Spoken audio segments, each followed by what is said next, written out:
기독교 강요 1권 5장의 내용은 크게 두 가지의 파트로 나눠진다고 볼 수가 있습니다. 첫 번째 파트는 이 세상 만사에 신이 분명하게 드러나 있다라는 것이고, 두 번째 파트는 그렇게 드러나 있음에도 불구하고 우리 인간의 고집스러움 때문에 그것을 외면해버리고 다른 것으로 바꾸어 버렸다라는 주제입니다. 오늘은 그것의 절반인 모든 만물에 신이 분명하게 드러나 있다라는 부분 살펴보도록 하겠습니다.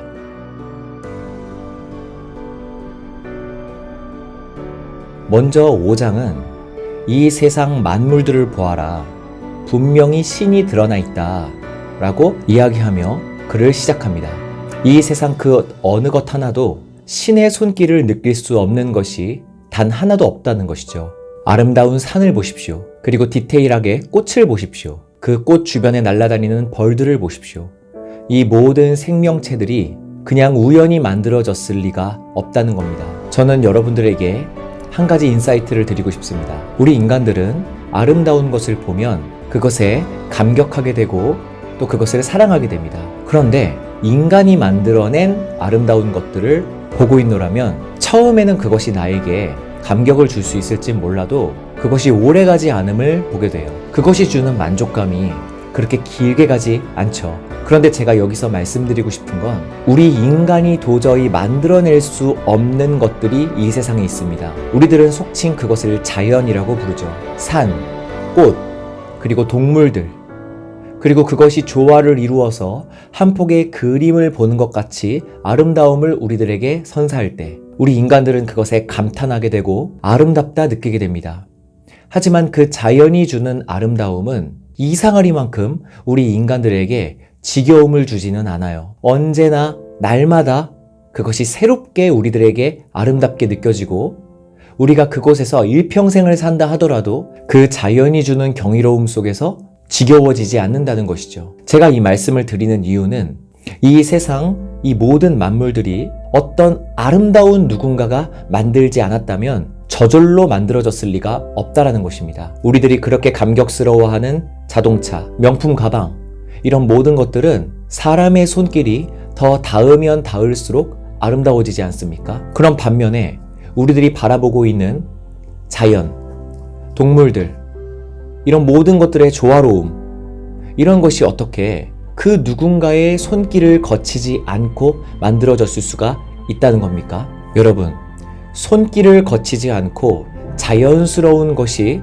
가장 아름다운 거라면 우리들은 이 집안을 청소해야 되는 이유도 없어질 것입니다. 왜요? 그냥 자연스럽게 놔두면 엉망이 되어질 것이고, 그 엉망인 자연스러움이 당신에게 가장 아름다운 모습이라는 것일 테니까요.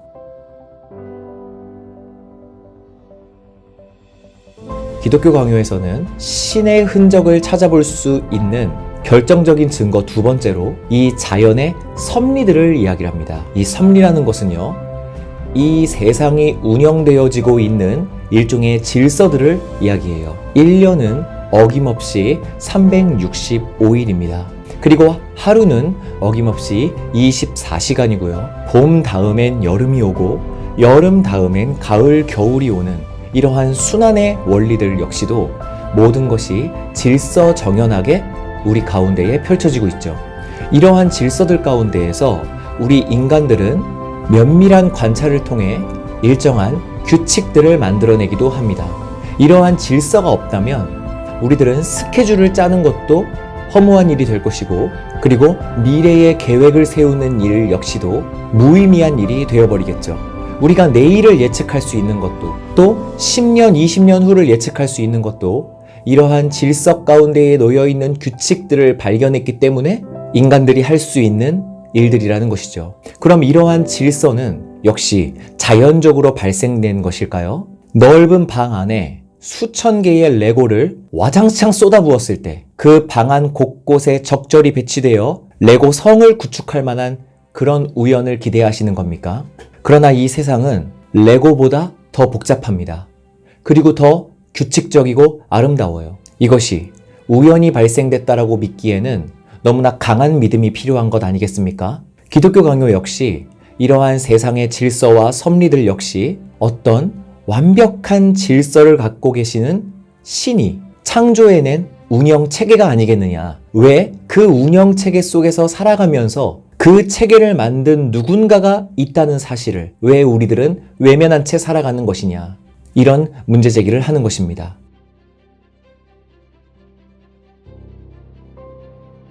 그리고 세 번째, 사람의 무지함으로 인하여서 이 외부 세계에 눈 돌릴 여력이 없다면 사람을 보아라 라고 이야기를 해요. 도대체 어떤 우연의 조합들이 음식을 요리하고 그리고 그것을 적당하게 씹어 삼키며 그 중에 일부를 배설물로 내어보내고 또 다른 일부를 피 속으로 들여보내서 몸의 한 각 부분들로 미치게 하는 것들, 이 모든 것이 한 몸에서 이루어지는 일사불란한 운영체계 아니겠습니까?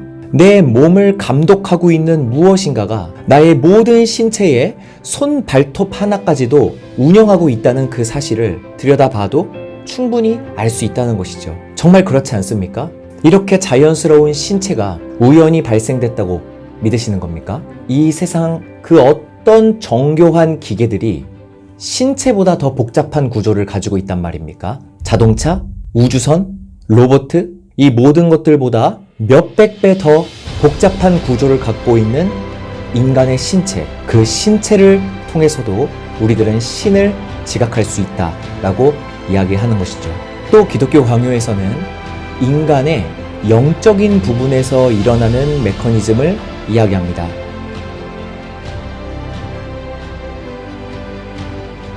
그래서 인간을 육체로만 이해하려는 사람들에 대한 반론을 제기해요. 하늘과 땅을 관찰하며 과거와 미래를 연결시키고 오래전에 들은 것을 기억 속에 두며 또 무엇이든 원하는 것을 머릿속에 그리는 등 여러 가지 방면에서 영혼의 영민함이 나타나고 있습니다. 뿐만 아니라 놀라운 것들을 발견해내고 굉장한 것들을 고안해내는 기술에서도 똑같이 이 영혼의 예민한 능력들을 보게 되는데, 이 모든 것들은 사람 속에 심겨져 있는 신적인 지혜를 보여주는 움직임일 수밖에 없다는 것이죠. 그리고 심지어는 사람은 잠을 자는 동안에도 어떤 아이디어를 고안해내기도 하고요. 여러 가지 지식들을 결합해서 새로운 것을 궁리하기도 하고 또 미래를 예측하기도 합니다. 이 모든 영민함은 진정으로 육체에서부터 비롯되는 것일까요? 많이 배운 사람이건 그렇지 못한 사람이건 간에 우리 모두에게는 또 판단력이라는 것이 있습니다. 모든 옳고 그름과 아름다운 것과 추한 것을 분간하면서도 왜 하늘에 판단자가 있다라는 사실은 우리들은 인정하지 못하는 것일까요? 그래서 이러한 사람들은 나름대로의 결론을 이 자연이, 이 육체가 곧 신이다 라고 결론을 내리기도 합니다. 그러나 자연은, 우리 눈에 보이는 이러한 육적인 것들은 신이 될 수가 없습니다. 그것들은 신의 섭리를 보여주는 신이 만든 질서라고 보아야 마땅합니다.